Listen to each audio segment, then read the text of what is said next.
Labą dieną. Valstybės kontrolė paviešino rekomendacijų įgyvendinimo ataskaitą. Joje skelbiama, kad įgyvendinus valstybinio audito rekomendacijas beveik visose viešojo sektoriaus srityse stebimi teigiami pokyčiai.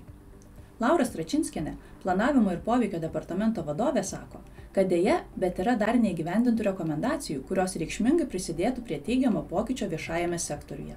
Vis dar laukiama pokyčių, kurie būtini racionaliam valstybės nekilnojamojo turto valdymui. Taip pat nemažėja valstybės biudžeto pinigų naudojimas už suteiktas duomenų teikimo paslaugas. Labadiena, Laura. Sveiki. Gal galėtumėt paprastai žodžiais paaiškinti, kas yra tos valstybės kontrolės rekomendacijos ir kodėl yra stebima, kaip jos įgyvendinamos? Tai gal pirmiausia, vertėtų pradėti nuo to, kad Lietuvos žmonių gerovė yra pamatinė viešojo sektoriaus vertybė ir valstybės kontrolė, teikdama rekomendacijas, siūlo tobulinimo kryptį, kuri ir indikuoja institucijoms, kokių veiksmų reikia imtis tam, kad pagerėtų žmonių gyvenimo kokybė ir tuo pačiu būtų tinkamai naudojamos valstybės lėšos.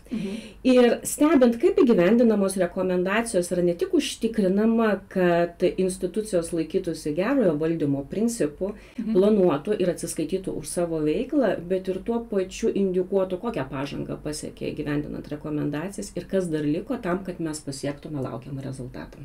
Tai kuo tai yra svarbu visuomeniai? Gal svarbu pirmiausia suprasti, kaip rekomendacijų gyvendinimas gali tiesiogiai paveikti mūsų gyvenimą. Kai šios rekomendacijos yra įgyvendinamos, yra pagerėja pati institucijų veikla, sumažėja klaidos, lygiai taip pat pasirengiama kitiems būsimiems iššūkiams. Ir stebint visuomenę gali numatyti tiesioginį poveikį, o institucijos matydamos šios rezultatus gali pritaikyti gerasias praktikas ir tuo pačiu netgi nelaukdamos būsimojo audito. Ir pavyzdžiui, šiuo metu valstybės kontrolė stebi net 66 atliktų auditų rekomendacijas ir jos yra pateiktos visose viešo sektoriaus veiklos srityse. Tai yra aplinka, ir energetika, ir švietimas, ir teisingumo sritis. Ir juose pateikiama daugiau negu 100 reikšmingų rekomendacijų, kurias tiesiogiai veikia žmogaus gyvenimo kokybę. Jeigu kalbėtume apie šio pastarojo pusmečio rekomendacijų gyvendinimo ataskaitą, tai kokie yra svarbiausi akcentai joje?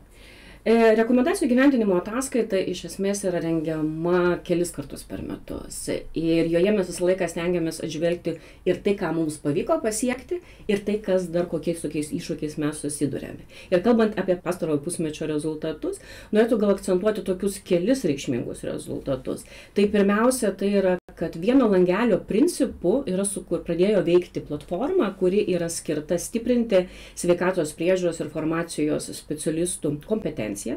Taip pat yra priimti sprendimai, kurie turėtų spręsti priklausomybės ligų gydymo paslaugų prieinamumą, kaip daugiau paslaugų visose Lietuvos regionuose, kad mažesnės būtų eilės, kad būtų ankstyvoji diagnostika. Taip pat lygiai patobulinus antstolių ir notarų veiklą sumažėjo šioje veikloje nustatytų klaidų, o tos nustatytos klaidos dabar jau yra išsprendžiamos nustatytų laiku. O kalbant apie iššūkius viešajame sektoriuje, taip pat yra paminėtina, kad valstybės institucijos iš tiesų labai daug naudoja valstybės informacinių išteklių duomenų. Ir ką mes pastebėjome, kad nemažėja valstybės biudžeto pinigų naudojimas už suteiktas registrų centro teikiamus duomenų paslaugas. Taip pat nėra aišku, kiek ir kokio valstybės nekilnojamo turto reikia pačiai valstybei atliekant valstybės funkcijas. Ir taip pat išlieka atviras klausimas, tai yra dėl gydymo įstaigų pasirengimo ekstremalių situacijų metu. Labai ačiū, Laura. Dėkui. Su planavimo ir poveikio departamento vadove kalbėjome apie tai, ką reiškia rekomendacijų gyvendinimas ir kuo tai svarbu visuomeniai.